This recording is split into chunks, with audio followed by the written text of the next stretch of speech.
C'est l'avantage, si j'ose dire, de ces crises, c'est qu'elles sont souvent des facteurs d'accélération très importants et font souvent faire des bonds de plusieurs années en quelques semaines ou quelques mois.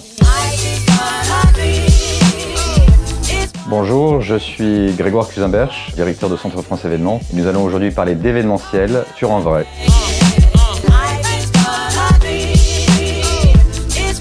L'événementiel, c'est la rencontre des publics. Sous l'événementiel, on peut avoir les spectacles vivants. C'est également des événements professionnels. C'est vraiment la rencontre des publics. L'expérience, en tout cas, de cette rencontre doit être la meilleure possible pour qu'il y ait un engagement fort de la part des participants ou des visiteurs. L'événementiel est un moyen différent de prendre la parole. On ne peut pas se mentir dans le cadre d'un événement puisque ce sont les personnes en vrai qui sont là et il n'y a pas de filtre.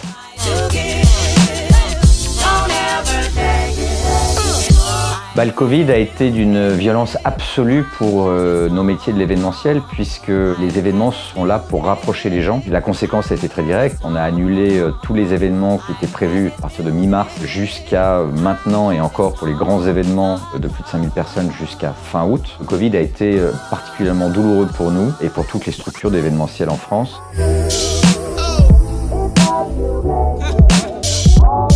Chez Centre France Événements, on a testé plusieurs formats, 3 formats notamment. Un premier format qui était d'organiser, de lancer le Centre France Gaming Tour, c'est-à-dire de lancer des compétitions de e-sport en ligne. Et Kiangate, ça va partir sur la Cassio.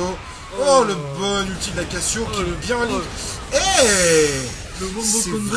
Et là, par contre, c'est bien passé. Là, ça va tomber de tous les côtés. Là, c'est bien passé. Qui ont eu un succès absolument extraordinaire et qui nous a conduit à réfléchir à la création d'un événement physique cette fois-ci à la fin de l'année. C'est vraiment l'association du présentiel avec le digital. Deuxième exemple, on a lancé un radio crochet donc pour revisiter un petit peu le concours de chant d'antan en permettant aux gens de chanter chez eux pendant le confinement notamment avec un jury constitué de professionnels de la musique et donc on a reçu plus de 400 vidéos plutôt de très bonne qualité. Ce jury a présélectionné les vidéos et on a ensuite mis au vote des internautes et plus de 60 000 personnes se sont prononcées et ont voté pour désigner les finalistes. Et ça permet de les engager aussi, promesse à la clé, qui est l'organisation d'un grand concert qui aura lieu au mois d'octobre avec tous les finalistes. Donc là aussi on arrive à embarquer au travers du digital des initiatives qui ont une continuité dans la vraie vie, si j'ose dire, et ces modèles-là sont intéressants. Et dernier exemple, on a expérimenté, c'est le salon de l'habitat virtuel, avec une 50aine d'exposants. Les gens avaient la possibilité de rencontrer via de visio, chat, les exposants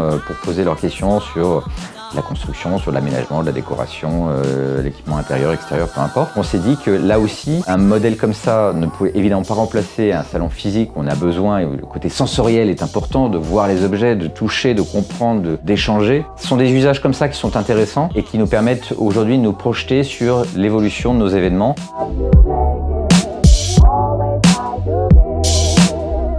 Aujourd'hui, il faut penser l'événement dès le départ en y intégrant cette dimension digitale et voir comment le digital peut être un appui, un plus, un accélérateur finalement de l'événement. On sent que les organisateurs ont intégré cette dynamique. Évidemment, il faut pas se dire qu'un événement full digital sera la même chose qu'un événement physique. Ce n'est pas la même chose. Le digital doit devenir le laboratoire d'expérimentation des entreprises événementielles pour pouvoir tester des concepts.